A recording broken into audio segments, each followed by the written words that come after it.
Even before we've been awarded with COP29, we were seriously addressing the environmental issues and trying to reduce the negative impact of climate change.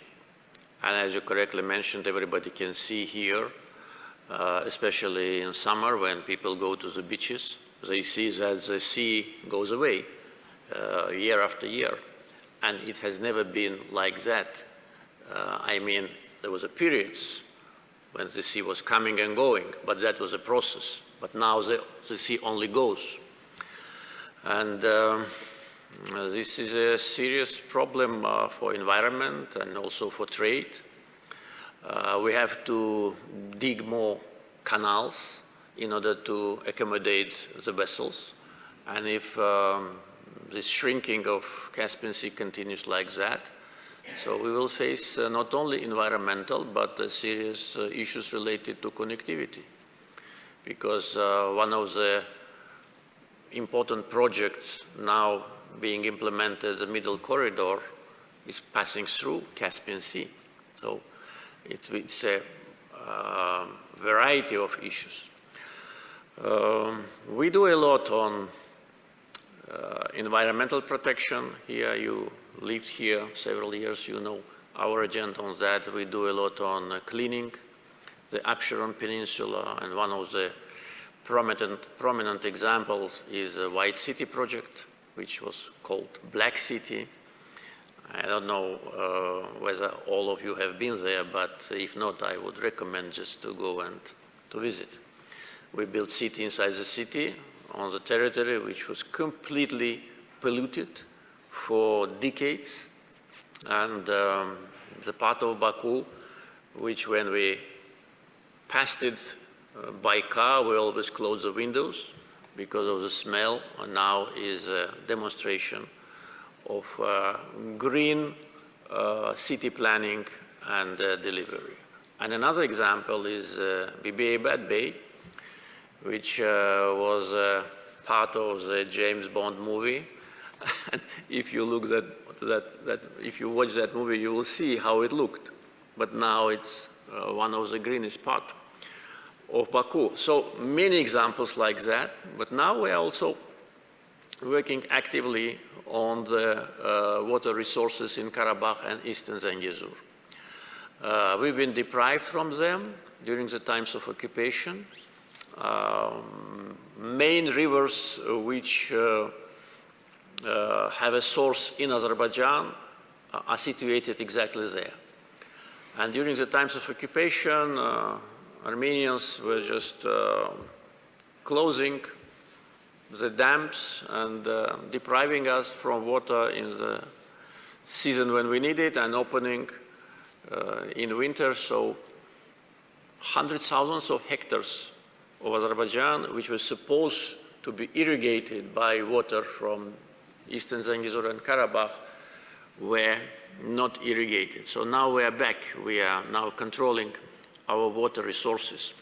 And we're planning to build several big water storages and water canals, and not only in that part, but also in the central part of Azerbaijan.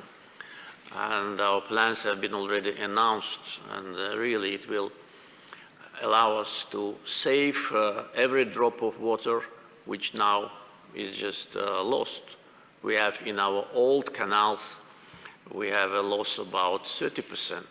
So after modernization and new technologies, the loss of water will be not more than 5%.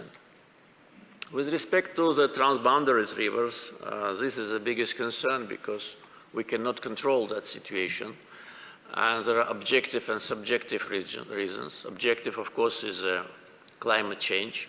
Objectively, there are less water in the rivers, but at the same time, we know that there are hydrotechnical infrastructure projects on those rivers which lead to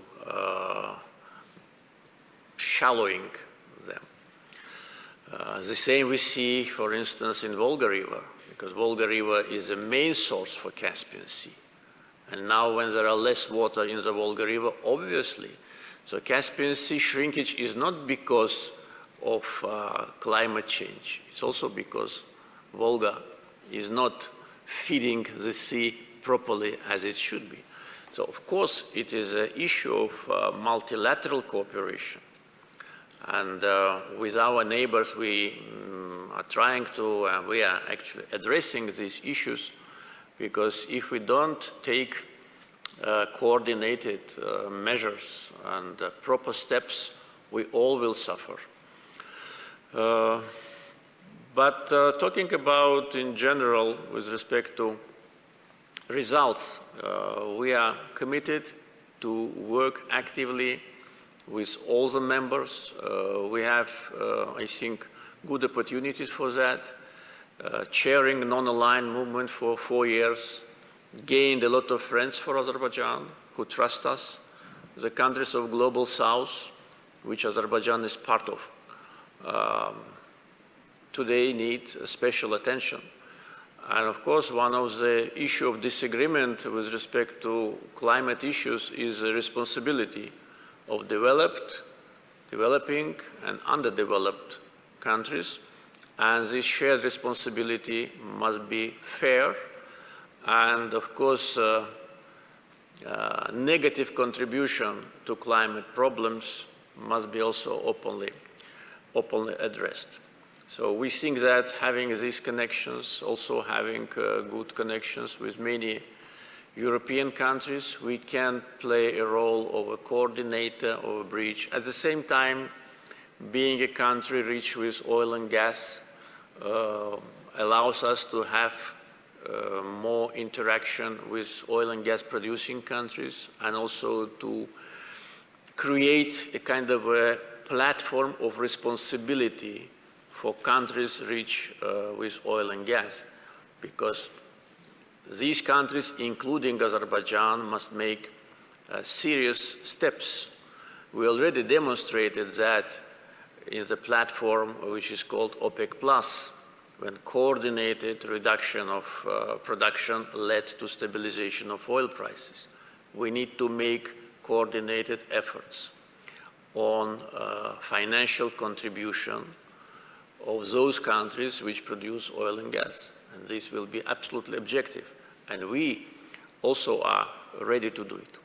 And another issue which was a kind of innovation for COP29 is that we initiated and already established the Troika mechanism. It was Azerbaijan's initiative to have this format with UAE, COP28, and Brazil, COP30. So we already had meetings of ministers, and that will help us to plan, because November 2024, COP29, Baku will be finished, but the process should continue. We are now using the great experience of UAE in preparation and in delivery. So being together in this troika really creates a synergy, coordination, and predictability.